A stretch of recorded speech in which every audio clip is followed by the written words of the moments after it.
हम लोग अध्याय 1 यानी संख्या पद्धति प्रारंभ कर रहे हैं और जिसमें हमें संख्याओं के बारे में जानकारी प्राप्त करना है। संख्याएं क्या होती हैं, संख्याएं कितने प्रकार की होती हैं, ये सब जानकारी आपको इस चैप्टर में मिलेगी। संख्या पद्धति का मीनिंग होता है नंबर सिस्टम। अब ये संख्याएं कई प्रकार की होती हैं, जैसे कि हम लोग संख्या के प्रकारों को पढ़ते हैं। पहला प्रकार जो होता है वो होता है प्राकृत संख्या या प्राकृतिक संख्या। प्राकृतिक संख्या जो होती है इसे हम नेचुरल नंबर भी बोलते हैं। Natural number. अब ये क्या होती है? इसमें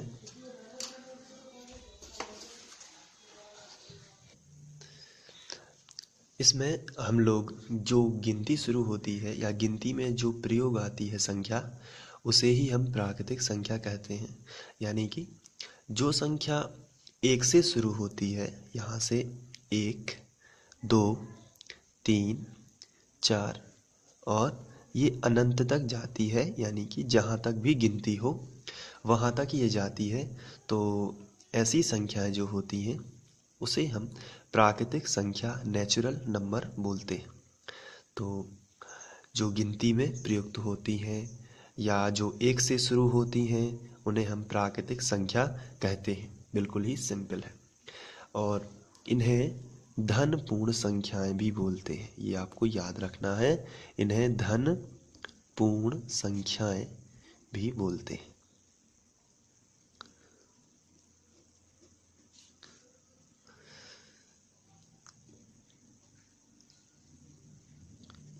तो ये कहलाते हैं प्राकृतिक संख्या या नेचुरल नंबर। तो ये एक संख्या का ही प्रकार है, प्राकृतिक संख्या। इसके बाद हम लोग पढ़ेंगे पूर्ण संख्या के बारे में कि आखिर पूर्ण संख्या क्या होती है। पूर्ण संख्या को हम लोग होल नंबर भी बोलते हैं। पूर्ण संख्या,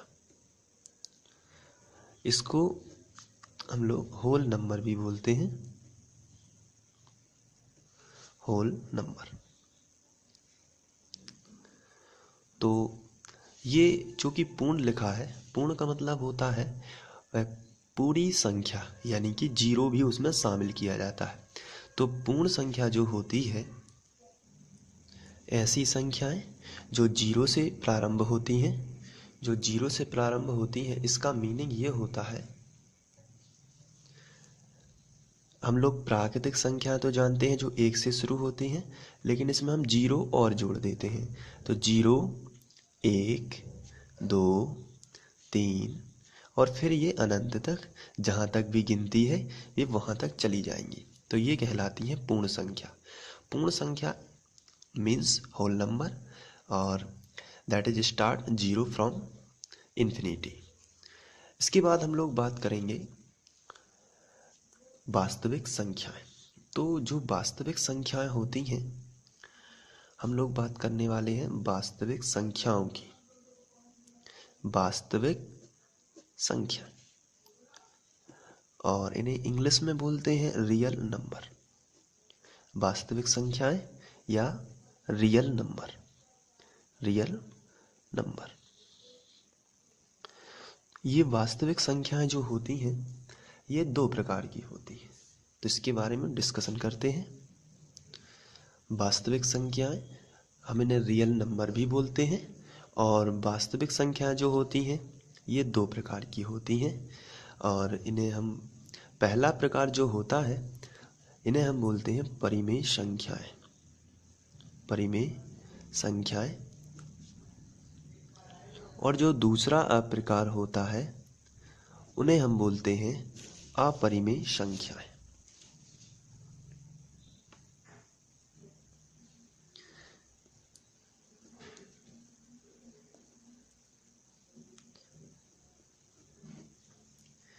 तो इस तरीके से वास्तविक संख्याएं 2 प्रकार। तो इससे हम इसकी डेफिनेशन भी बना सकते हैं कि आखिर वास्तविक संख्याएं क्या हैं। तो वास्तविक संख्याएं ऐसी संख्याएं हैं जिनमें परिमेय और अपरिमेय संख्याएं दोनों सम्मिलित होती हैं, या फिर सभी परिमेय तथा अपरिमेय संख्याओं के सम्मिलन से प्राप्त संख्याएं वास्तविक संख्याएं कहलाती हैं। चूँकि ये रियल नंबर कहलाती हैं, इंग्लिश में हम इन्हें रियल नंबर बोलते हैं, इसलिए इन्हें हम कैपिटल आर से प्रदर्शित कर सकते हैं। अब ये परिमेय संख्या और अपरिमेय संख्या आखिर होती क्या है, तो चलिए इसको समझते हैं। परिमेय अपरिमेय में एक छोटा सा फर्क है। परिमेय संख्या दो प्रकार से हो सकती है। पहले तो हम समझते हैं परिमेय संख्या आखिर होती क्या है। परिमेय संख्या ऐसी संख्या होती है, जैसा कि आपने देखा होगा, कुछ संख्याएं ऐसी होती हैं जिन्हें हम भिन्न के रूप में लिखते हैं, जैसे 1/4। तो परिमेय संख्याएं ऐसी संख्याएं होती हैं जिन्हें हम अंश और हर के रूप में लिख सकें। अब ये अंश और हर होता क्या है, तो ऊपर बटे के रूप में लिखना ही अंश हर कहलाता है। इसमें ऊपर वाली संख्या को हम अंश बोलते हैं, जबकि नीचे वाली संख्या को हम हर बोलते हैं। ये अंश व हर। तो कहने का मतलब है ऐसी संख्याएं जो p/q के रूप में लिखी जाती हैं, जैसे 4/3, 2/3, ये सब परिमेय संख्या के अंतर्गत आती हैं। तो फिर एक क्वेश्चन उठता है मन में, जैसे आपने कोई प्राकृतिक संख्या लिखी 2। अब मैंने आपसे पूछा कि जो ये 2 है, क्या ये परिमेय संख्या है? तो इसका आंसर होगा बिल्कुल ही ये परिमेय संख्या है, क्योंकि किसी भी संख्या के बटे में हम 1 लिख सकते हैं, और जब हम किसी भी संख्या के बटे में 1 लिख सकते हैं, उसका मतलब होता है कि वो अंश और हर के रूप में लिखी जा चुकी है, और ऐसी स्थिति में उसे हम परिमेय संख्या कहने लगते हैं। जैसे मैंने लिखा 0, तो क्या 0 एक परिमेय संख्या है? तो आंसर है 0 एक परिमेय संख्या है, क्योंकि इसके बटे में हम 1 लिख सकते हैं। इस तरीके से हम परिमेय संख्या देख सकते हैं। तो आशा करता हूँ कि आप परिमेय संख्या के बारे में जान चुके होंगे। परिमेय संख्या ऐसी संख्या होती है जिसे हम भिन्न के रूप में या बटे के रूप में लिख सकते हैं। तो परिमेय संख्या दो प्रकार से हो सकती है, या तो भिन्न हो सकती है, सीधी सीधी भिन्न हो जाए, या फिर पूर्णांक भी हो सकती है। ये दोनों परिमेय संख्या कहलाती हैं, क्योंकि पूर्णांक जो है ये भिन्न है और ये पूर्णांक है। ये दोनों लेकिन परिमेय संख्या है, क्योंकि भिन्न तो सीधी सी p/q के फॉर्म में दिख रही है, लेकिन पूर्णांक p/q के फॉर्म में नहीं दिखता है। इसे हमें इसके बटे में जाके हमें 1 करना पड़ता है, तब जाके ये परिमेय बनती है। लेकिन फिर भी वो परिमेय ही तो है, इसलिए हम उसे भिन्न और पूर्णांक दोनों के फॉर्म में देख सकते हैं। तो परिमेय संख्या ऐसी संख्या होती हैं जिन्हें हम p/q के रूप में लिख सकें या अंश बटे हर के रूप में लिख सकें। तो इस हिसाब से परिमेय संख्या दो प्रकार की हो सकती हैं, भिन्न और पूर्णांक। तो चलिए, तो ऐसी स्थिति में परिमेय संख्या दो प्रकार से होती है, भिन्न एवं पूर्णांक। तो ये तो हो गए परिमेय संख्या। अब हम बात करेंगे अपरिमेय संख्याओं के बारे में। अपरिमेय संख्या आखिर होती क्या है?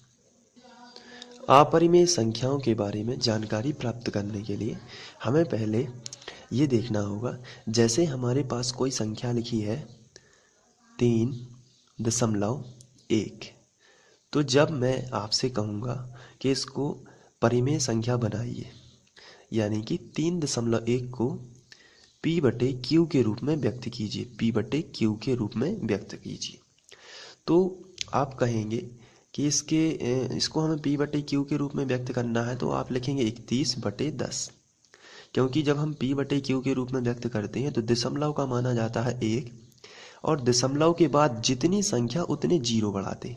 जैसे दूसरा एग्जाम्पल लेते हैं, जैसे मैंने लिखा 4.23 और मैंने आपसे कहा इसको p/q के रूप में व्यक्त कीजिए, p/q के रूप में, तो आप कहेंगे 423 बटे, हमें कितने बटे करना पड़ेगा, तो दशमलव का 1, दशमलव के बाद जितने अंक उतने जीरो, तो दशमलव के बाद 2 अंक, तो 2 जीरो हो गए इस तरीके से। तो 4.23 का p/q रूप होगा 423/100। जब हम इसका इसमें भाग देंगे तो वापस से यही आ जाएगा, तो p/q। लेकिन मैंने आपसे कहा 9.333 dot dot dot dot dot, इसका p/q क्या होगा, इसका p/q। तो आप थोड़ा सा कंफ्यूज हो जाएंगे कि मुझे कितना लिखना है, 933 लिखना है, 9333 लिखना है कि कितना, क्योंकि यहाँ डॉट डॉट डॉट। ये डॉट डॉट का मीनिंग क्या होता है कि जब हम किसी संख्या का किसी दूसरी संख्या में भाग देते हैं तो ये जो 3 है इसकी पुनरावृत्ति बार बार होती है। इसका मीनिंग ये होता है कि ये जो 3 है ये बार बार आ रहा है। ऐसी स्थिति में हम लोग ये नहीं बता सकते हैं, एग्जैक्टली नहीं बता सकते कि 3 कितनी बार आ रहा है, तब हम इसको डॉट डॉट लगा देते हैं। इसे बोलते हैं अशांत दशमलव, जबकि ये वाली जो संख्याएं हैं इन्हें बोलते हैं शांत दशमलव। ऐसी स्थिति में हम इसका परिमेय रूप में नहीं लिख सकते कि हम कितना लिखें, 933 लिखें कि 9333 लिखें कि 93,333 लिखें, क्योंकि 3 का तो कोई पता ही नहीं है कि कितनी बार है। ऐसी स्थिति में हम बटे में जाके हम ये भी अंदाज नहीं लगा पाते कि हम कितने जीरो रख दें, क्योंकि ये वाली संख्या तो कभी समाप्त ना होने वाली संख्या है। तो जब कहने का मतलब ये है कि जब कुछ संख्याएं ऐसी होती हैं जिनके जो दशमलव के बाद की संख्या होती है वो बार बार आती है पुनरावृत्ति होने से, ऐसी स्थिति में हम उसका भाग देते रहते हैं। तो हम ऐसा जो संख्या बार बार आती है उसके ऊपर ये डैश लगा देते हैं। इसका मतलब ये होता है ये जो 3 है ये बार बार आ रहा है, तो इसको p/q के रूप में नहीं लिख सकते। जब p/q के रूप में नहीं लिख सकते तो इसका मतलब ये हो जाता है कि ये एक अपरिमेय संख्या है, क्योंकि जिसे p/q के रूप में नहीं लिख सकते वो p/q के रूप में तो लिखी नहीं जा सकती, इसलिए अपरिमेय संख्या ही होगी। अतः वास्तविक संख्याएं जो होती हैं वो कौन कौन सी चीज़ों से मिलकर बनी होती हैं, तो वास्तविक संख्या यानी कि रियल नंबर 2 चीज़ों से मिलकर बना होता है, परिमेय संख्याएं और अपरिमेय संख्याएं। तो इस तरीके से आपको ये समझना है। तो अपरिमेय संख्याएं कौन कौन सी हो सकती हैं।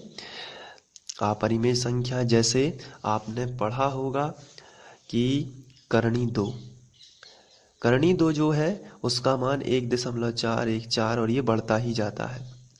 तो इस तरीके से करनी 3 इसका मान होता है 1.732 और ये बढ़ता ही जाता है। तो ये अपरिमेय संख्याओं की कैटेगरी में आ जाएंगी। तो आशा करता हूँ कि आप पे वास्तविक संख्याओं और उनके प्रकार समझ में आ रहे होंगे। इसके बाद हम लोग पूर्णांक की बात करते हैं। हम लोगों ने पहले डिस्कशन किया हुआ है परिमेय संख्याएं कितने प्रकार की होती हैं। तो परिमेय संख्याएं 2 प्रकार की होती हैं, भिन्न और पूर्णांक, जबकि अपरिमेय संख्याओं का टॉपिक यहीं समाप्त हो जाता है। अपरिमेय संख्याओं का कोई प्रकार नहीं होता। तो अब हम बात करेंगे परिमेय संख्याओं के 2 प्रकार भिन्न और पूर्णांक के बारे में, जिसमें से भिन्न हमें पता है। भिन्न क्या कहलाती है, जिसे p/q के फॉर्म में लिखा जा सके, और पूर्णांक क्या कहलाता है, जिसे हम सिंपल सी संख्या लिखी है, जैसे 3 हो गया, 4 हो गया, 0 हो गया, 5 हो गया, तो ये पूर्णांक है। लेकिन अगर आपसे कोई पूछे कि क्या ये पूर्णांक भिन्न है, तो आपका आंसर होगा बिल्कुल है, क्योंकि हम इसके बटे में 1 लिख सकते हैं और इसे हम परिमेय बना सकते हैं। ये पहले से परिमेय नहीं है, पहले से तो ये पूर्णांक है, लेकिन हम इसे परिमेय बना सकते हैं बटे में 1 करके। तो आशा करता हूँ भिन्न और पूर्णांक भी आपको समझ में आ गए होंगे। चलिए देखते हैं पूर्णांक कितने प्रकार के होते हैं। पूर्णांक बेसिकली 3 प्रकार के होते हैं, ऋण पूर्णांक, शून्य पूर्णांक, धन पूर्णांक। जो ऋण पूर्णांक होता है, अब इसको समझने के लिए संख्या रेखा से बेहतर कुछ नहीं हो सकता। तो चलिए मैं एक संख्या रेखा खींच लेता हूँ। तो ये संख्या रेखा है, इसमें ऋण पूर्णांक जो होते हैं, पहले तो आप समझ लीजिए शून्य पूर्णांक क्या। शून्य पूर्णांक ये कहलाता है यानी कि जीरो। अब जीरो के इस तरफ वाला जो है ये पूरा ऋण पूर्णांक कहलाता है, और इस तरफ वाला हिस्सा है ये धन पूर्णांक कहलाता है, और ये पूरी व्यवस्था संख्या रेखा कहलाती है। तो बिल्कुल ही सिंपल है। पूर्णांक तीन प्रकार के होते हैं, ऋण पूर्णांक, शून्य, धन पूर्णांक। जैसे मैंने लिखा ऋण 3, तो आप कहेंगे ये ऋण पूर्णांक है। मैंने लिखा 5, ये आप कहेंगे धन पूर्णांक है। और शून्य पूर्णांक तो होता ही, शून्य तो शून्य ही होता है। ठीक है, तो ये वास्तविक संख्याएं हैं और उनके प्रकार हैं। तो अभी तक हमने सीखा, सबसे पहले हम लोगों ने सीखा था प्राकृतिक संख्या, तो उसके बाद हम लोगों ने पूर्ण संख्या, और उसके बाद हम लोगों ने सीखा है वास्तविक संख्या। और प्राकृतिक संख्या यानी कि नेचुरल नंबर, उसमें हम लोगों ने सीखा था कि जो 1 से शुरू होती हैं। पूर्ण संख्या यानी होल नंबर जो 0 से शुरू होती हैं। वास्तविक संख्या यानी रियल नंबर जो 2 प्रकार की होती हैं, परिमेय, अपरिमेय। परिमेय संख्याओं में 2 प्रकार से होता है, भिन्न पूर्णांक। पूर्णांक 3 प्रकार से होता है, ऋण पूर्णांक, शून्य पूर्णांक, धन पूर्णांक। जबकि अपरिमेय संख्या वे ऐसी संख्या होती हैं जिन्हें हम परिमेय संख्या के रूप में नहीं लिख सकते। जैसे और भी कई एग्जाम्पल हो सकते हैं, जैसे पाई का मान। पाई का मान भी बहुत ही प्योर नहीं है। उसका मतलब ये है कि वो दशमलव में बढ़ता ही जाता है, जो आगे चल के आपको पता चल जाएगा।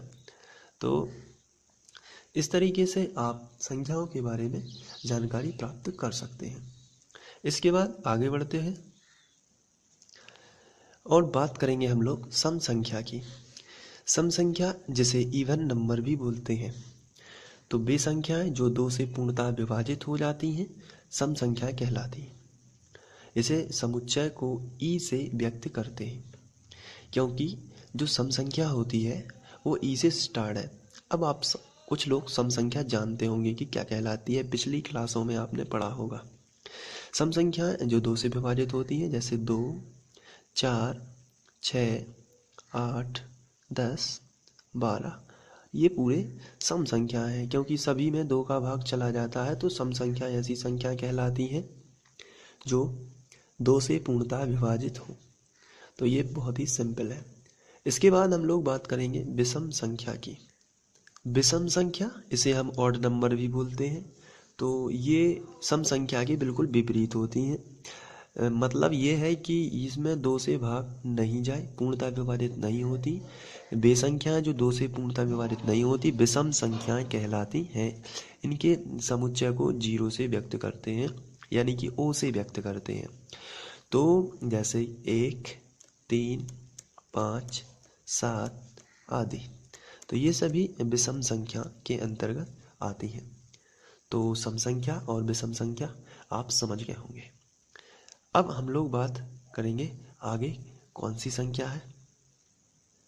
इसके बाद हम लोग बात करेंगे अभाज्य संख्या की। तो अभाज्य संख्या ऐसी संख्या होती हैं जो जिनमें केवल 1 का भाग चला जाए या स्वयं उसी संख्या का भाग चला जाए, और कोई भी ऐसी संख्या ना हो जिससे भाग जा सके। तो इसकी डेफिनेशन बनती है, वे संख्याएं जो 1 तथा स्वयं के अतिरिक्त किसी अन्य संख्या से पूर्णतः विभाजित नहीं होती अभाज्य संख्या कहलाती। इसका मीनिंग यही होता है। उदाहरण लेते हैं, जैसे 2। अब 2 में 1 का भाग चला जाता है। जैसे यदि हम बात करें, क्योंकि हमारी शर्त जो है उसमें 1 से भाग जाना चाहिए और संख्या स्वयं से भाग जाना चाहिए, संख्या स्वयं। चलिए चेक करते हैं। 1 से भाग जाना चाहिए और संख्या स्वयं उसी से भी भाग जाना चाहिए। जैसे लिखा है 2, तो यहाँ यदि हम रफ करते हैं और देखते हैं इसमें भाग जाता है या नहीं जाता है, तो यहाँ 2 लिखा और यहाँ लिखा 1। 1 दूनी 2, 2 बार भाग पूरी बार चला गया 1 से। अब इसके बाद 2 जो है इसमें संख्या स्वयं का भाग चला जाएगा। जैसे 2, 2 एकम 2, इसमें ही पूरी बार चला गया। तो 2 एक अभाज्य संख्या है और साथ ही साथ 2 एक सम संख्या भी है, जो क्योंकि हम लोग सम संख्या पढ़ चुके हैं इवन नंबर, तो उसमें 2 एक सम संख्या भी है। इसके बाद आता है 3। 3 में 1 का भाग जाता है और 3 में स्वयं 3 का ही भाग जाता है और ऐसी कोई संख्या नहीं है। उसके बाद हम 4 नहीं लिख सकते, क्योंकि 4 जो है, 4 में 1 चौके 4 तो हो जाता है, लेकिन यहाँ यदि हम बात करें 4 में यहाँ से 2 का भाग भी चला जाता है, 2 दूनी 4, तो हम इसकी बात नहीं कर सकते कि 4 एक अभाज्य संख्या है। तो फिर 5 की बात करते हैं। 5 में 1 का भाग चला जाता है, 1 पंचे 5, और स्वयं 5 का ही जाता है, ना 2 का जाता है ना 3 का भाग चला जाता है। तो इस प्रकार से आप लिख सकते हैं 2, 3, 5, 7 और आदि। ये सब अभाज्य संख्याओं के अंतर्गत आती हैं। और भाज्य संख्याएं, इसके बाद हम लोग पढ़ेंगे भाज्य संख्या। भाज्य संख्याएं डिवाइड नंबर बोलते हैं, ऐसी संख्या है जिनमें जो एक तथा स्वयं के अतिरिक्त अन्य किसी संख्या से भी पूर्णतः विभाजित हो जाती हैं, जैसे 2, 6, 8, 9, यहाँ हम 2 को शामिल ना भी करें, 4 कर देते हैं, 4 और 12, 15 आदि। ये सभी भाज्य संख्या के अंतर्गत आती हैं। इसका मतलब ये होता है कि ये संख्याएं एक और इसके अतिरिक्त अन्य किसी संख्या से भी हो जाती। तो जैसे 2, 4, 6, 8, 9, 12, 15 और भी कई संख्याएं होती हैं जो इसमें शामिल हो सकती हैं। तो अब यदि हम एक इम्पोर्टेंट आपको एक चीज़ बताने वाले हैं, यहाँ संख्या 1 ना तो भाज्य है, ना तो भाज्य है और ना ही अभाज्य, और ना ही अभाज्य, क्योंकि एक सबसे छोटी संख्या है, ना ये भाज्य होती है और ना ही अभाज्य, क्योंकि इसमें तो परिभाषा इसी आधार पर बनी हुई है कि जो 1 से भाग जाए 1, तो 1 उसमें शामिल नहीं हो पाता है। इसलिए भाज्य संख्या जो है ना तो एक भाज्य संख्या है और ना ही अभाज्य संख्या। तो आशा करता हूँ कि आपको ये संख्या पद्धति जो स्टार्ट हुई है इसका इंट्रो समझ में आज आ गया होगा, और आगे आप जुड़े रहिए तो आप 9th क्लास की जो मैथमेटिक्स है वो आपको अच्छे से आने लगेगी, और ये आपको संख्या से रिलेटेड जितने भी क्वेश्चन हैं आप मुझे बता सकते हैं। और थैंक यू।